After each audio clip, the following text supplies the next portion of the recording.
I want to make an update on my goals over the last year and a half to normalize my relationship with food. See, a year and a half ago, I had major conflicts at my workplace. I had lost a job over a food craving kind of problem.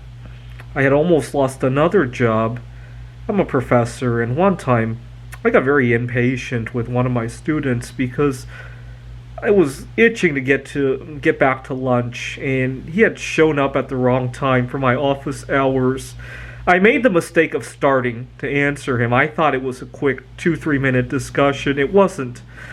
And now I'm just in a major conflict with myself and with the student.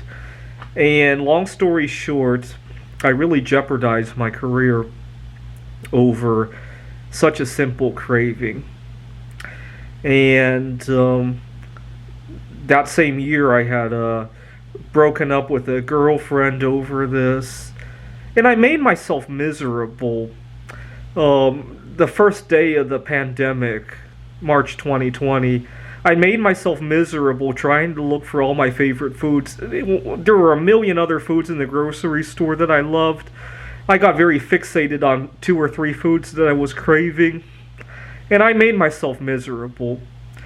So at the beginning of 2020, January 2020, I made it a New Year's resolution to normalize my relationship with food.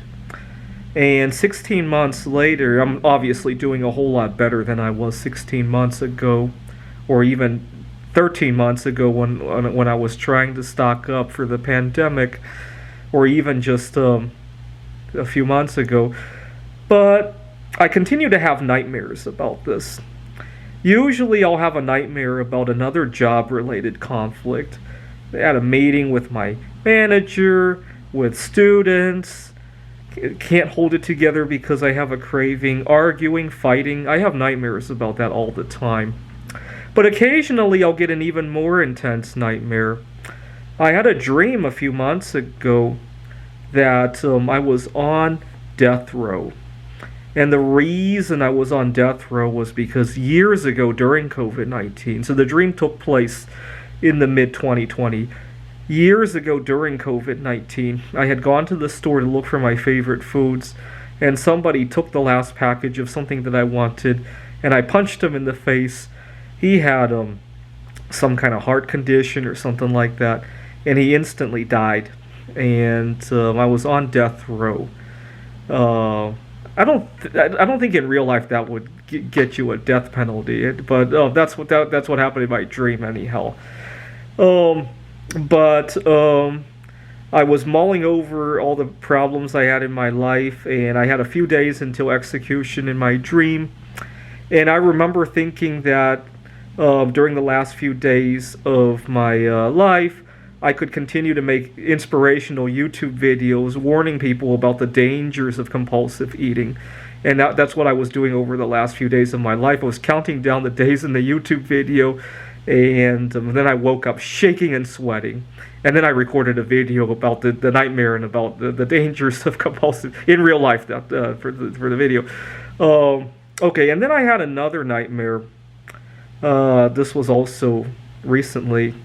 I had lost a very prestigious job. I was an astronaut, and I was getting ready to go to one of the moons of Jupiter, Europa, and to walk on Europa. And I was going to be the first man in the outer solar system. By this point, we had people walk on Mars, we had people fly around Venus, but I was going to be the first man to travel to the outer solar system. But 3 days before launch, I got into a huge altercation at a meeting because I couldn't get out of the meeting to get to a food that I had prepared, and I lost it.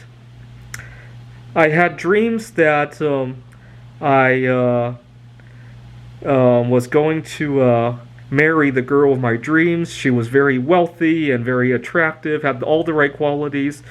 But weeks before the wedding, I got into a heated argument with her parents because I wanted them I wanted to get away from them so I could get to my favorite foods, and I ruined it all. and things like that. Usually, it's about my job, though. Occasionally, it's a murder or a girlfriend or some other thing. But usually, it revolves around losing a job or not landing a job over food craving kind of problems. It just goes to show that the food addiction is one of the most unfortunate things because you have to live with it, right? I talked about how in other videos how I have big fears about one day getting onto painkillers and not being able to get off of it, and how I almost wanted to put a medical directive about never getting any painkillers in case I get incapacitated. But the more I think about it, now that I can actually control the food addiction, which is something that I actually have to live with, maybe the drug addiction is another matter. Now, what gets me really upset is people who have a food addiction, but they won't even admit it. I was talking to another YouTuber about why we should legalize drugs, and he was in complete denial. He says drugs are sugar is nothing compared to drugs. I used to drink 12 Mountain Dews, and I used to consume all these candy bars, and then unfortunately he developed type 1 diabetes and he quit all of it.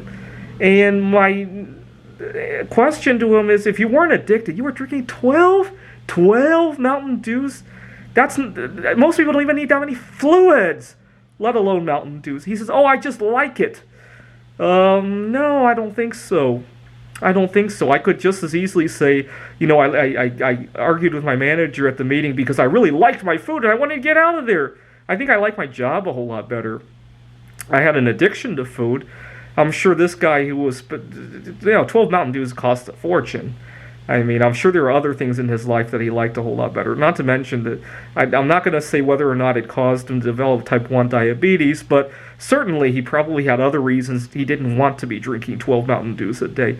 And I didn't ask him this, but the fact that he had to quit altogether and not cut back, I think tells you something about it.